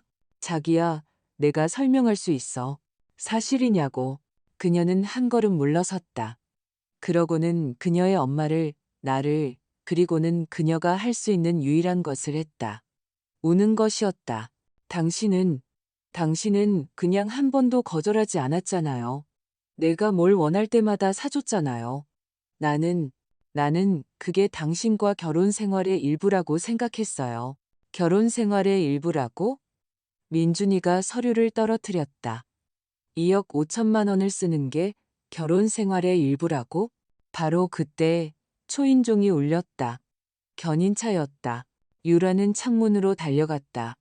운전사가 내리고 진입로에 주차된 제네시스를 확인하는 것을 보았다. 안 돼. 그것만은 안 돼. 그 차만은. 그녀는 하이힐을 신은 채 소리치며 거리로 뛰쳐나갔다. 몇몇 손님은 창밖을 엿보았고 다른 손님들은 어색함을 느끼며 시선을 돌렸다. 나는 제자리에 서서 지켜보았다. 민준이는 의자에 주저앉아 두 손에 얼굴을 묻었다. 당신 대체 누구야? 그가 속삭였다. 진짜 당신은 누구냐고. 그리고 나는 주머니 속 부서진 시계를 만지며 대답했다. 나는 방금 내 품위를 되찾은 여자란다. 밖에서는 견인차가 제네시스를 들어 올리는 동안 유라가 소리치고 있었고 나는 3년 만에 처음으로 숨을 쉴 수 있는 것 같았다. 견인차는 자정이 다 되어서야 제네시스를 가져갔다. 유라는 맨발로 집에 돌아왔다. 거리를 뛰어내려오다 힐이 부러진 것이다. 그녀의 완벽한 화장은 이제 번진 마스카라와 얼룩진 립스틱으로 엉망이었다. 당신은 마녀야. 그녀가 내게 말을 뱉었다. 아들이 행복한 걸 못 보는 비뚤어진 늙은이. 유라, 그만해. 민준이가 지친 목소리로 말했다. 그만하라고. 당신은 겁쟁이야. 날 변호했어야지. 저 여자를 제자리에 앉혔어야지. 널 뭐로부터 변호하라는 건데? 진실로부터? 그녀는 경멸을 담아 그를 쳐다봤다. 당신은 마마보이야. 언제나 그랬어. 내가 당신을 바꿀 수 있을 거라고 생각했지만 당신은 한심해. 말들이 돌처럼 쏟아졌다. 민준이는 천천히 일어섰고 그의 시선에서 나는 3년 동안 보지 못했던 무언가를 보았다. 명료함. 네가 가서 자는 게 좋겠다. 내일 얘기하자. 얘기할 거 없어. 당신이 내 편을 들든가 아니면 아무것도 아니야. 유라, 가서 자. 그녀는 계단을 쿵쿵거리며 올라갔고 오미숙 여사가 내가 정확히 알아들을 수 없는 욕설을 중얼거리며 그녀를 뒤따랐다. 손님들이 떠나기 시작했다. 어색한 포옹. 속삭이는 지지의 말들. 잘했어. 내 친구가 떠나며 말했다. 그 여자는 그 이상을 당해도 내 사촌이 덧붙였다. 수진이가 마지막으로 떠났다. 내가 남아있을까? 아니, 나 혼자 정리해야 해. 정말? 나는 고개를 끄덕였다. 그녀는 나를 꽉 안았다. 사랑해 언니, 그리고 자랑스러워. 모두가 떠난 후 나는 접시를 모으고 음식을 치우고 식탁을 정리했다. 민준이는 조용히 나를 도왔다. 우리는 말을 하지 않았다. 그저 그가 어렸을 때처럼 나란히 일했다. 새벽 1시 우리는 마침내 뜨거운 커피를 들고 부엌에 앉았다. 죄송해요, 엄마. 뭐가 미안한데? 모든 것이요. 엄마를 보지 못했던 거. 엄마 말을 듣지 않았던 거. 그리고 그들이 엄마를 자기 집에서 무시하도록 내버려둔 거요. 그의 눈은 붉고 부어 있었다. 민준아, 나는 말하게 해주세요. 제발. 그는 심호흡을 했다. 마음 깊은 곳에서는 알고 있었어요. 뭔가 잘못됐다는 걸. 하지만 무시하는 게 더 쉬웠어요. 진실을 마주하는 것보다 엄마를 탓하는 게 더 쉬웠다고요. 진실이 뭔데? 내가 모르는 사람과 결혼했다는 거. 내가 눈이 멀도록 내버려뒀다는 거. 모르겠어요. 그녀의 외모. 그녀가 나를 중요하게 느끼게 만들었던 방식. 그녀가 소셜미디어에 투영했던 삶에 소셜미디어는 진짜 삶이 아니란다. 아들, 알아요. 이제 알아요. 그는 커피를 한 모금 마셨다. 그 숫자들을 봤을 때 2억 5천만 원. 전혀 몰랐어요. 우리는 평범하게 소비하고 있다고 생각했어요. 비용을 나누고 있다고 생각했고요. 그녀는 너에게 거짓말했고 너를 조종했어. 그 정정은 중요했다. 그리고 나는 그걸 허락했죠. 질문하지 않는 게 더 쉬웠으니까요.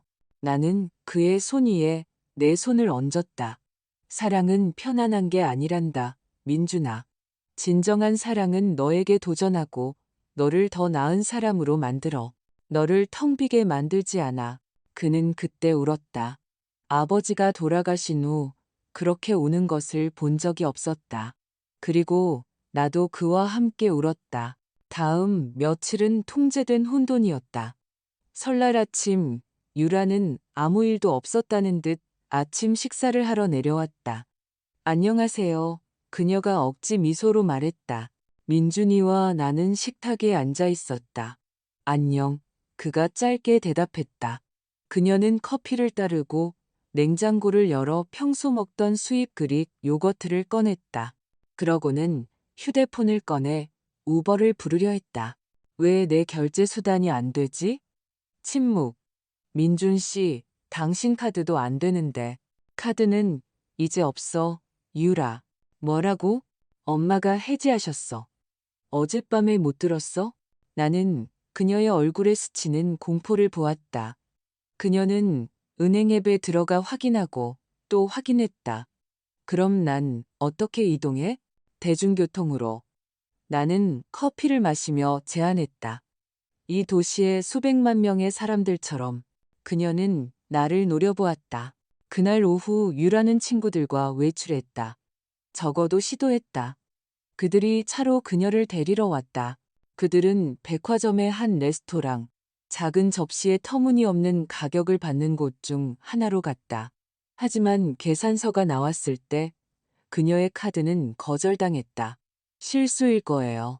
그녀가 초조하게 말했다. 이 다른 걸로 해보세요. 다시 거절.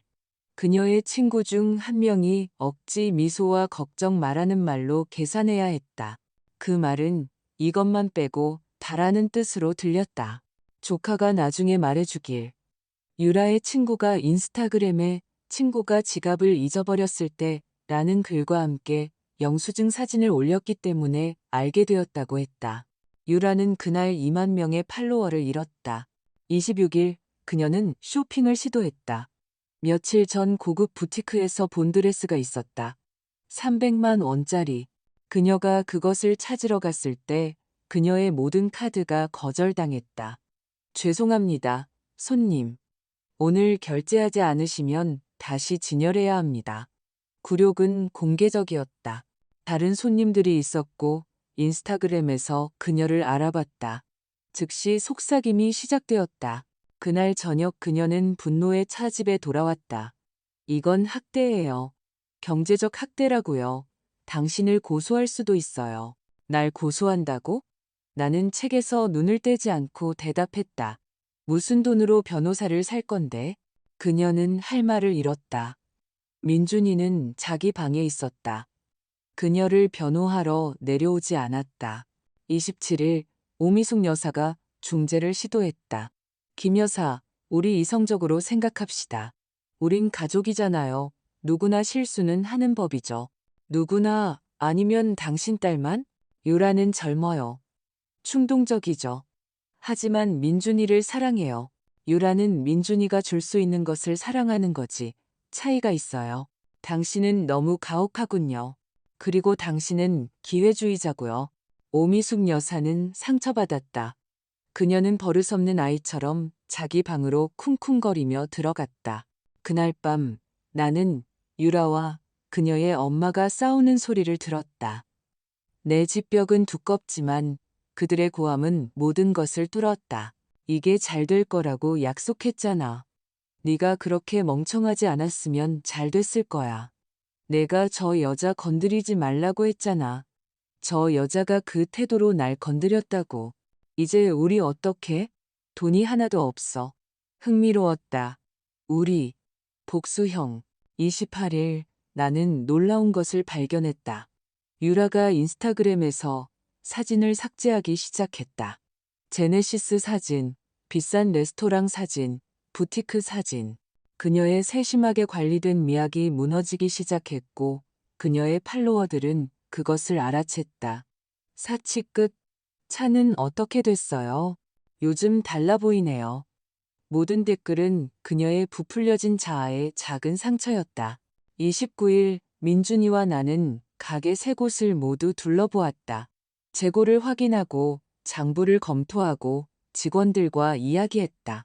내 믿음직한 매니저가 나를 옆으로 불렀다. 사장님, 와주셔서 기쁩니다. 그리고 민준 도련님이 진짜로 일하는 걸 보니 더 기쁘네요. 무슨 뜻이에요? 글쎄요. 예전에는 거의 오지 않았고, 오더라도 일하기보다는 명령하러 오는 것 같았거든요. 민준이는 멀리서 듣고 있었다. 나는 그가 얼마나 상처받았는지 볼 수 있었다. 그날 밤 저녁 식사에서 그는 내게 물었다. 제가 가게에서 처음부터 다시 시작할 수 있을까요? 처음부터 배워야 했던 것처럼요. 내 마음이 부풀어 올랐다. 정말 그러고 싶구나, 아들. 유라가 바로 그때 내려왔다. 처음부터라고요? 미쳤어요? 당신은 사장 아들이에요. 정확해. 민준이가 말했다. 난 사장 아들이지, 사장이 아니야. 내 자리는 내가 벌어야 해. 말도 안 돼요. 당신 엄마가 당신을 세뇌하고 있는 거야. 우리 엄마는 내 눈을 뜨게 해주고 있어. 그녀는 히스테릭한 웃음을 터뜨렸다. 알았어요. 마음대로 해요. 난 떠날래요. 어디로? 어디든. 이 미친 집에서 멀리. 그녀는 위층으로 올라가 가방을 쌌다. 오미숙 여사가 그녀를 뒤따라 내려왔다. 우린 호텔로 갈 거야. 무슨 돈으로? 내가 물었다. 그녀는 멈춰섰다. 아무것도 쓸 수 없다는 것을 기억해내자 그녀의 얼굴이 무너졌다. 그녀는 휴대폰을 꺼내 누군가에게 전화하고 기다렸다. 여보세요, 혜진아? 나 호텔비 좀 빌릴 수 있을까? 며칠만. 여보세요?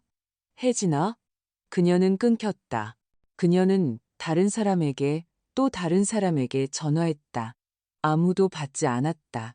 마침내 굴욕을 당한 채 그녀는 계단을 다시 올라갔다.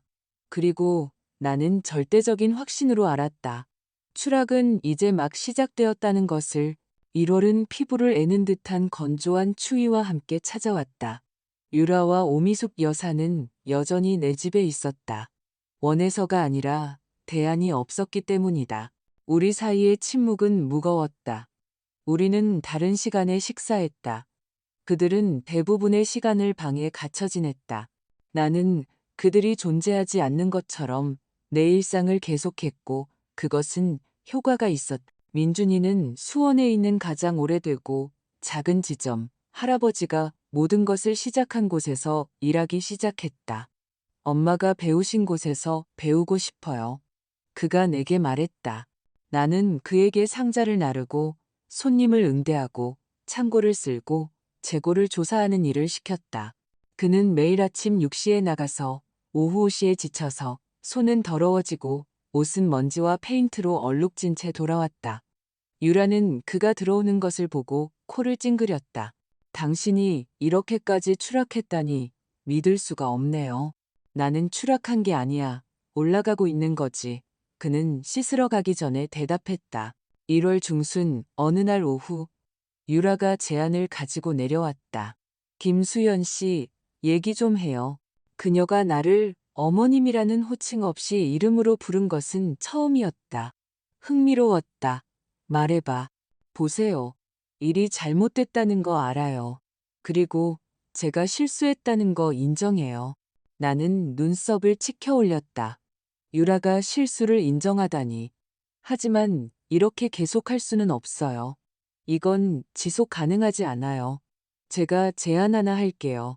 우리 계약을 맺어요. 무슨 계약? 저한테 매달 용돈을 주세요. 많지 않게 한 100만 원 정도요. 그럼 제가 불필요한 것에 돈을 쓰지 않겠다고 약속할게요.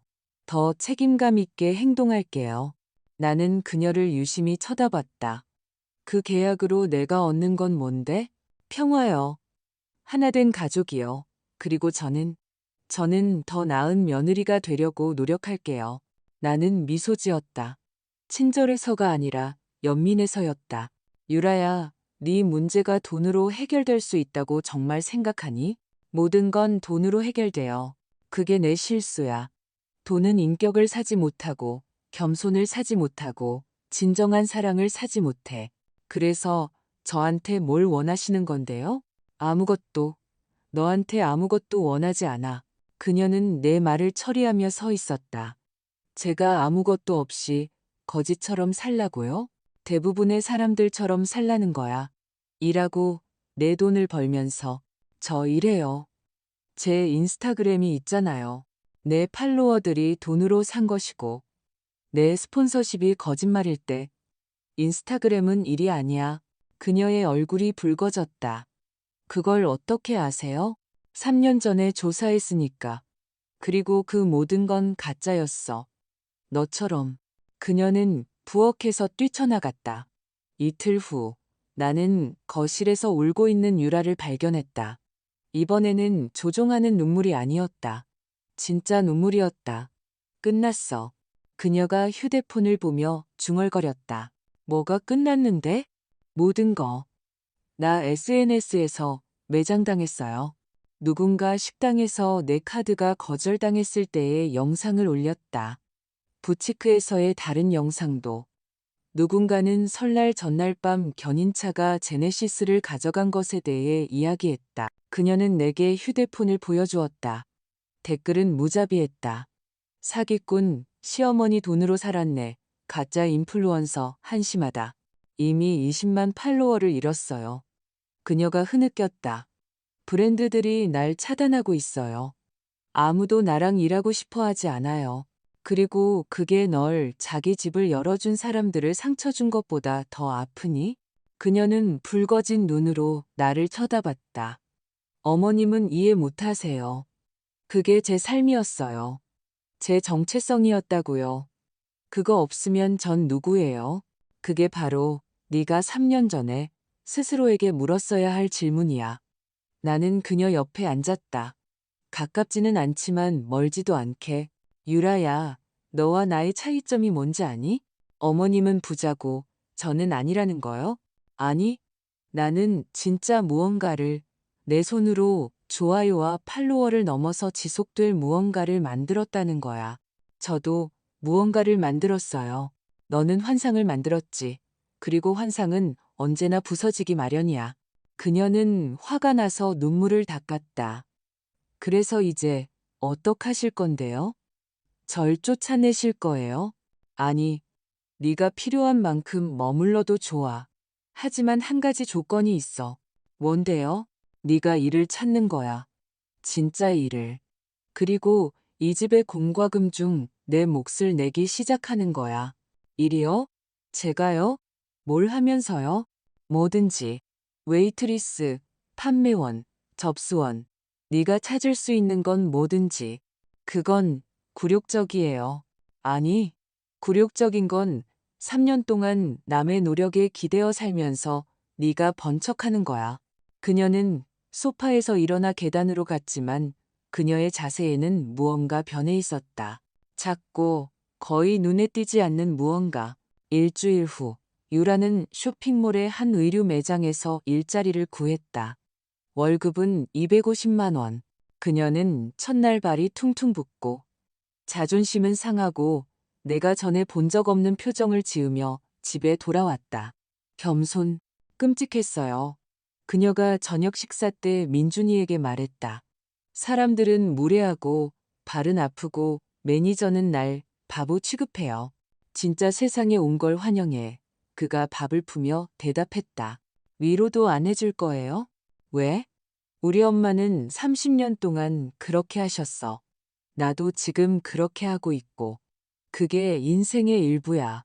유라는 내가 그녀를 변호하거나 동정하는 말을 해주길 기대하며 나를 쳐다봤다.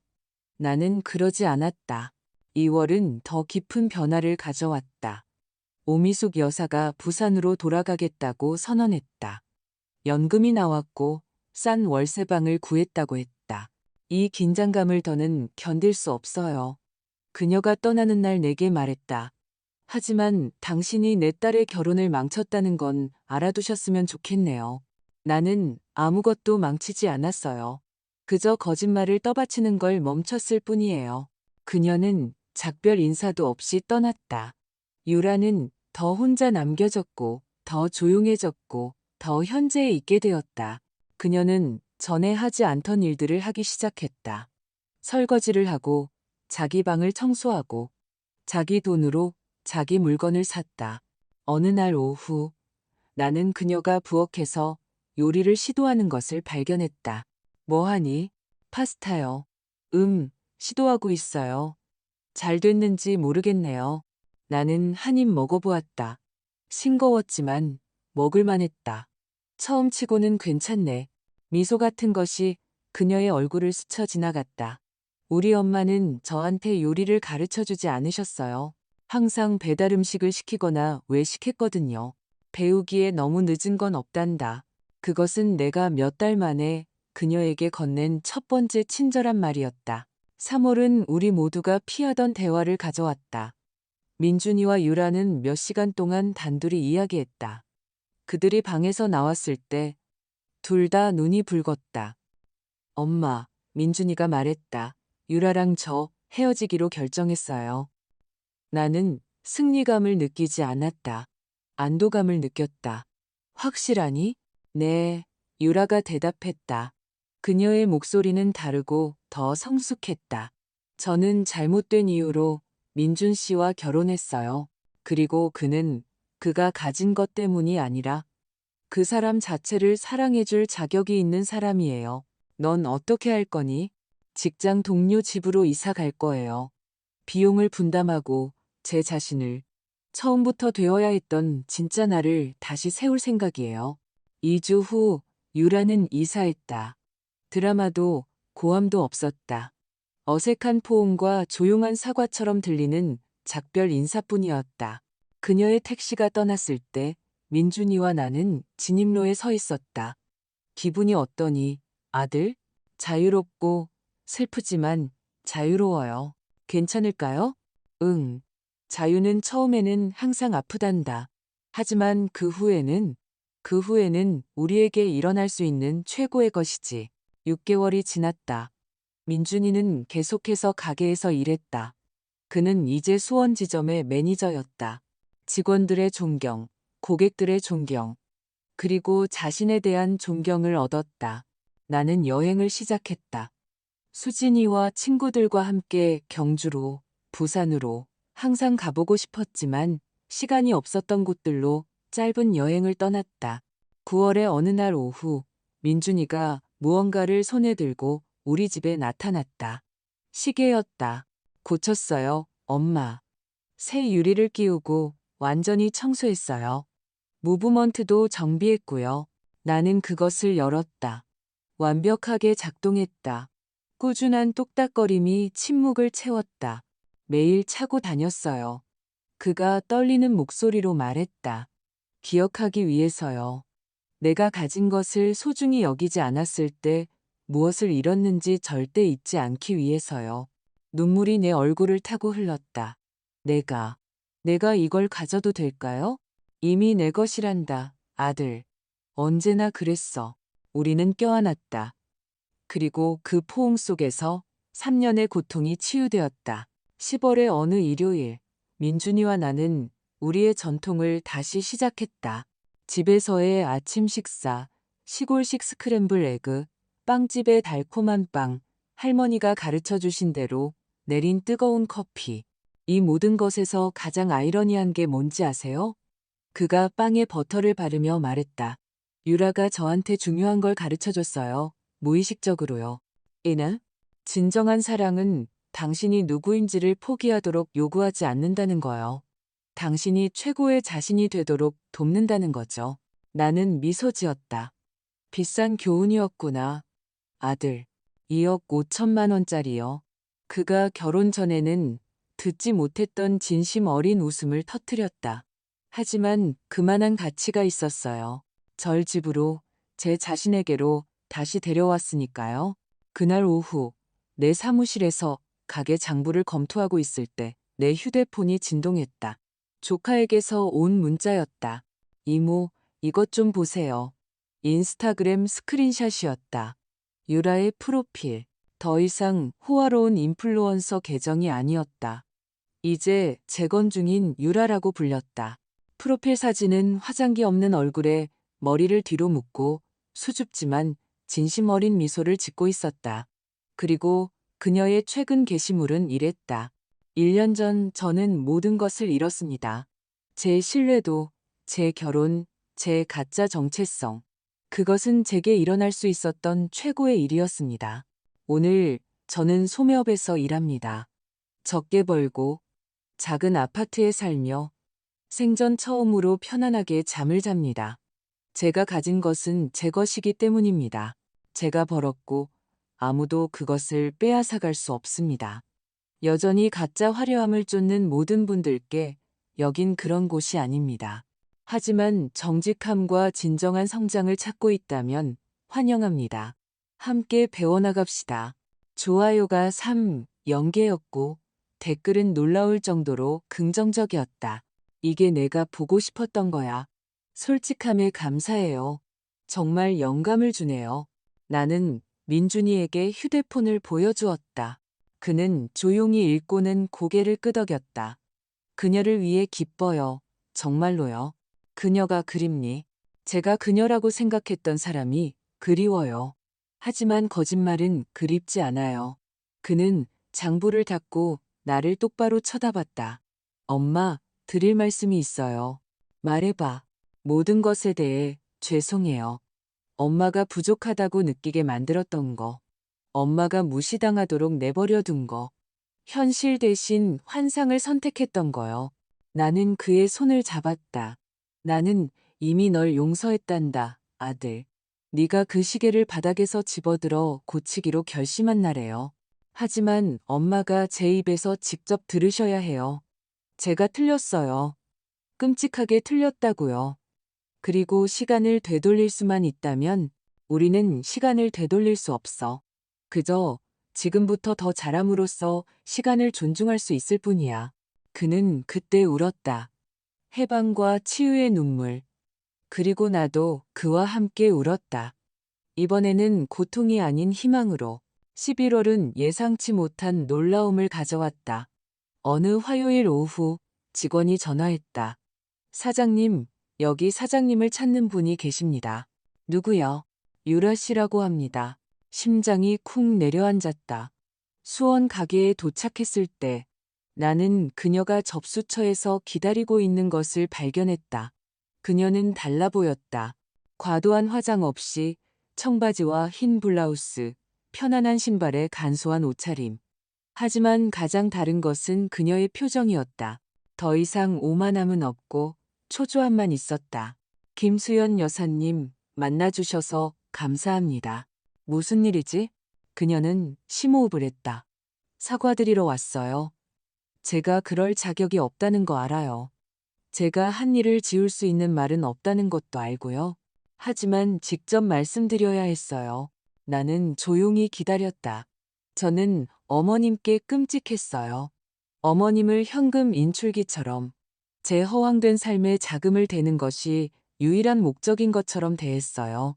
그리고 최악은 제가 민준 씨에게 문제가 어머님이라고 설득했다는 거예요. 언제나 문제였던 건 저였는데 그녀의 목소리가 갈라졌다. 제가 어머님 할아버지의 시계를 바닥에 내던졌어요. 값을 매길 수 없는 것을 파괴했고 그걸 돌려드릴 수도 없어요. 그 순간을 고칠 수가 없어요. 민준이가 고쳤단다. 시계는 완벽하게 작동해. 그랬군요. 눈물 한 방울이 그녀의 뺨을 타고 흘렀다. 다행이네요. 하지만 고칠 수 없는 것들이 있다는 거 알아요. 왜 온 거니? 유라야? 정말 원하는 게 뭐야? 아무것도요. 아무것도 원하지 않아요. 그저 어머님 눈을 보고 말씀드려야 했어요. 모든 면에서 어머님이 오르셨다고. 그리고 시간을 되돌릴 수 있다면 모든 것을 다르게 했을 거라고요. 우리는 할아버지가 손수 세운 건축 자재상 한가운데 서 있었다. 제가 이 몇 달 동안 뭘 배웠는지 아세요? 그녀가 내게 말했다. 존경은 요구하는 게 아니라 얻는 것이라는 거요. 품위는 당신이 가진 것에서 오는 게 아니라 당신이 누구인지에서 온다는 거요. 그리고 진정한 사랑은 누군가에게서 무엇을 얻을 수 있는지가 아니라 아무것도 바라지 않고 기꺼이 무엇을 줄 수 있는지라는 거요. 중요한 교훈들이구나. 어머님께 배웠어요. 어머님을 보면서요. 비록 어머님을 보고 싶어 하지 않았지만요. 그녀가 한숨을 쉬었다. 용서해달라고 기대하지 않아요. 그저 어머님의 말씀, 어머님의 본보기가 제 삶을 구했다는 걸 알아주셨으면 했어요. 저는 제가 아닌 다른 사람인 척하며 속으로 죽어가고 있었으니까요. 나는 그녀를 쳐다봤다. 정말로 편견과 고통 없이 처음으로 그녀를 쳐다봤다. 그리고 끔찍한 실수를 저질렀지만 자신과 화해하려 애쓰는 한 젊은 여자를 보았다. 널 용서한다, 유라야. 그녀의 눈이 놀라움으로 커졌다. 용서하신다고요?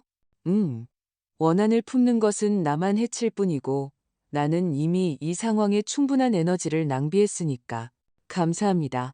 감사합니다. 김수연 여사님. 그녀는 떠나려고 돌아섰다. 그러다 멈췄다. 마지막으로 한 가지만요. 민준 씨는 좋은 사람이에요. 그리고 그가 정말로 그럴 자격이 있는 사람을 찾으면 아주 행복할 거예요. 저는 결코 그 사람이 아니었지만 제 자신을 위해 더 나은 사람이 되는 법을 배우고 있어요. 그게 가장 중요한 거란다. 그녀는 가게를 나섰다. 나는 그녀가 거리를 걸어가는 것을 지켜보았다. 더 가볍게, 더 진실되게, 나도 더 가벼워진 것을 느꼈다. 12월이 왔다. 모든 것을 바꾼 그 설날로부터 1년 후. 이번에는 작은 저녁 식사를 준비했다. 수진이네 가족과 민준이만. 우리가 식탁에 앉았을 때 나는 잔을 들었다. 건배하고 싶습니다. 내가 말했다. 두 번째 기회와 되찾은 품위와 가장 중요한 사랑은 자기 자신을 사랑하는 것이라는 교훈을 위하여. 건배. 모두가 말했다. 민준이가 주머니에서 무언가를 꺼냈다. 시계였다. 엄마, 이거 돌려드리고 싶어요. 왜? 내 것이잖니? 알아요. 하지만 제가 아이를 가질 때까지 제 증조할아버지가 원하셨을 남자가 되어 누군가에게 물려줄 수 있을 때까지 엄마가 보관해 주셨으면 좋겠어요. 저는 아직 배우고 있고 아직 성장하고 있어요. 내 가슴이 부풀어 올랐다. 확실하니? 물론이에요. 그리고 때가 되면 엄마가 저에게 써주신 편지와 함께 물려줄 거예요. 그 말들이 절구했으니까요. 나는 시계를 손에 들었다. 똑딱, 똑딱, 4대, 곧 5대가 될 소리. 그날 밤 모두가 떠난 후 나는 뜨거운 코코아 한 잔을 들고 베란다에 앉았다. 명절 조명이 부드럽게 깜박였. 도시는 12월에만 가질 수 있는 특별한 리듬으로 숨쉬고 있었다. 그리고 나는 내가 겪은 모든 것을 생각했다. 고통, 배신, 굴욕. 하지만 또한 내가 아무것도 남지 않았다고 생각했을 때 발견한 힘, 경계를 그었을 때 되찾은 품이, 나를 소중히 여기지 못하는 사람들의 사랑을 쫓는 것을 멈췄을 때 느낀 평온함에 대해 생각했다. 나는 주머니에서 시계를 꺼내 열었다. 할아버지와 할머니의 사진이 안에서 나를 향해 미소 짓고 있었다. 해냈어요. 나는 속삭였다. 살아남았고 그 이상으로 피어났어요. 왜냐하면 그것이 내가 힘든 방식으로 배운 진실이기 때문이다. 사랑을 위해 모든 것을 줄 수 있다. 희생할 수 있고 지칠 때까지 관대할 수 있다. 하지만 절대로 당신의 품위를 빼앗기도록 허락해서는 안 된다. 진정한 분은 당신이 소유한 것에 있는 것이 아니라 당신이 빼앗기지 않는 것에 있기 때문이다. 그리고 나는 가장 소중한 것, 나 자신에 대한 존중을 되찾았다. 나는 시계를 닫았다. 똑딱 소리가 조용한 밤에 울려 퍼졌다. 그리고 나는 미소 지었다. 마침내 오랜 시간이 지난 후에 나는 평화를 찾았기 때문이다. 그리고 나를 듣고 있는 당신. 당신이 어디에 있든 모두가 당신이 계속해서 모든 것을 주기를 기대할 때 경계를 그어야 했던 적이 있는가? 당신을 소중히 여기지 않는 누군가의 사랑보다 당신의 품위를 선택해야 했던 적이 있는가? 댓글로 당신의 답을 남겨달라. 당신의 이야기를 들려주고 어느 나라에서 듣고 있는지 알려달라. 이 이야기들은 나만의 것이 아니라 우리의 것이고 그것들을 나눔으로써 우리는 서로에게 우리가 혼자가 아니며 우리가 생각하는 것보다 강하며 우리에게 속한 것을 되찾기에 결코 늦지 않았다는 것을 상기시킨다. 이 이야기가 당신의 마음에 와닿았다면 좋아요를 눌러달라. 이 이야기를 들어야 할 누군가와 공유하고 더 많은 실제 삶의 이야기를 듣기 위해 구독해달라. 쓰러진 후 일어설 준비가 된 여성들이 있는 한 희망은 언제나 있을 것이다. 다음 이야기까지. 그리고 기억하라. 당신의 품위는 협상 대상이 아니다.